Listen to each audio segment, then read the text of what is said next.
Évangile de Jésus-Christ selon saint Luc. En ces jours-là, Marie se mit en route rapidement vers une ville de la montagne de Judée.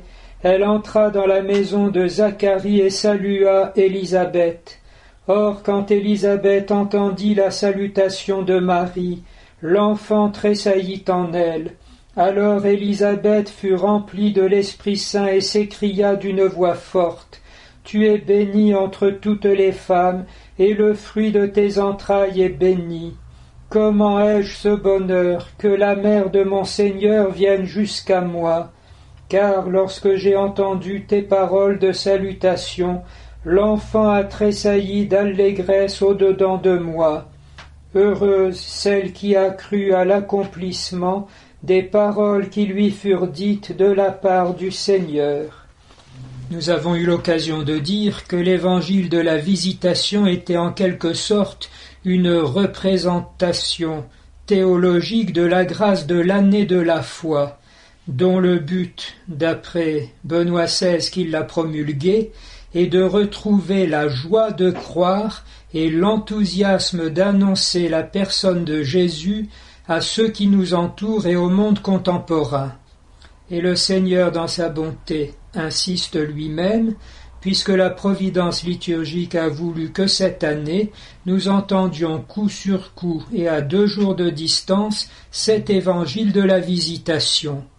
Si l'autre fois nous avons souligné dans la joie de croire la dimension de la joie comme jaillissant du cœur de Dieu pour submerger toute l'histoire du genre humain, grâce à cette folie de la prédication, il nous faut cette fois souligner la dimension de croire, puisqu'il nous est donné à la fin de l'Évangile « Heureuse celle qui a cru à l'accomplissement des paroles qui lui furent dites de la part de Dieu. » Et à propos de la foi, nous ne prenons pas bien conscience de la régression inouïe que représente auprès de nous la croyance islamique, qui nous ramène non pas seulement à une foi d'obéissance matérielle et de préceptes, comme on peut le voir dans l'Ancien Testament, surtout dans sa déformation rabbinique, mais même avant cela, puisque l'Ancien Testament est tout entier parcouru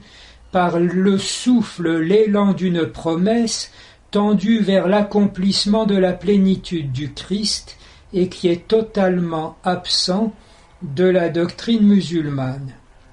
Ici on nous propose la joie de celle qui a cru à l'accomplissement des paroles qui lui furent dites de la part du Seigneur.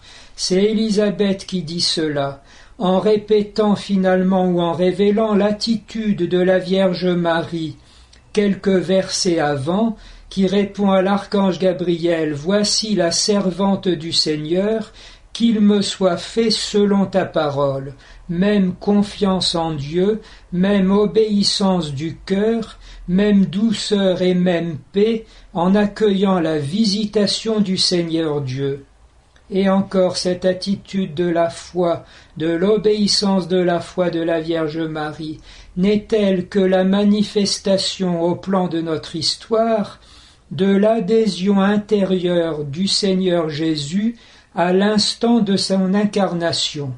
Certes, le Christ n'a pas la foi parce que il est lui-même Dieu et il est lui-même le quelque chose que Dieu fait dans notre histoire. Il est pourtant, comme le dit la lettre aux Hébreux, le fondateur, l'apôtre et le terme de notre foi, en vivant lui-même en son humanité, infiniment la confiance en Dieu le Père, au point d'avoir transcrit dans sa nature humaine, dans son corps et dans son âme, sa filiation éternelle. Celui qui reçoit tout de Dieu n'a pas la foi ici-bas, mais il est réellement le Fils bien-aimé, le Verbe incarné, cet homme qui reçoit tout absolument de Dieu, et qui accueille si largement le don de Dieu qu'il est lui-même un seul Dieu avec le Père dans la communion de l'Esprit Saint. Cette adhésion à Dieu vient ensuite celle qui a tellement accueilli le don de Dieu qu'elle est la mère de Dieu, associée à la constitution même du mystère du Verbe incarné et de l'accomplissement de la rédemption. Voyons alors qu'en effet, le fait de la venue de Dieu parmi nous, Emmanuel, met fin à tous les cultes anciens ou nouveaux pour instaurer le culte en esprit et en vérité. L'obéissance dont il s'agit n'est jamais à l'horizon terrestre et dans les choses sur lesquelles nous aurions acquis une quelconque maîtrise, fût-ce dans l'acte même de notre obéissance. Le culte en esprit en vérité, le seul culte qui convienne à Dieu, est de s'unir à lui dans un amour de réponse et d'accueillir l'effusion qu'il fait de lui-même, infini, par le don total et sans réserve de nous. La définition de Vatican II reste totalement d'actualité.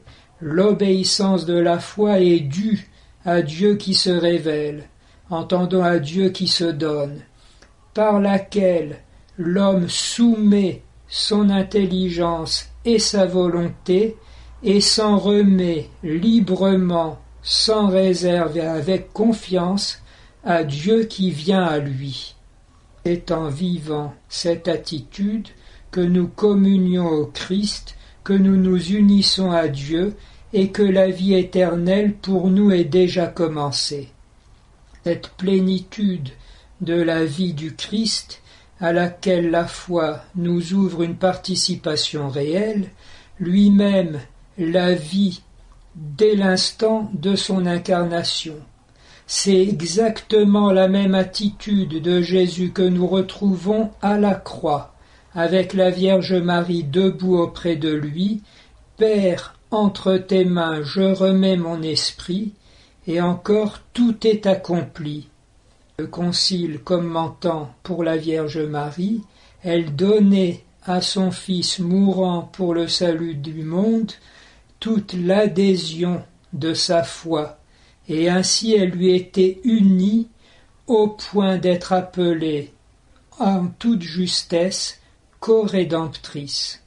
Mais même pour sa manifestation glorieuse, le Fils est dans la même attitude, non pas du triomphateur jaloux, mais du Fils bien-aimé qui reçoit tout du Père, puisqu'il dit à ses disciples qui l'interrogent sur les temps et sur les lieux, « Personne ne le sait, ni les anges de Dieu, ni même le Fils, mais le Père seul dans sa souveraineté. » Ainsi, depuis son incarnation, la croix, sa manifestation glorieuse. Pourquoi ? Parce que, avant la fondation du monde, éternellement, il est le Fils, engendré du Père, et non pas créé, celui qui n'a pas revendiqué, comme le dit la lettre aux Philippiens, le fait d'être Dieu comme une proie à ravir, mais qui en toute chose s'abaisse, recevant tout du Père, et ainsi élevé jusqu'à être avec lui un seul Dieu de toute éternité pour l'éternité. On comprend à quel point la foi que nous professons est une participation à la vie éternelle de Dieu lui-même tel qu'en personne il la vit.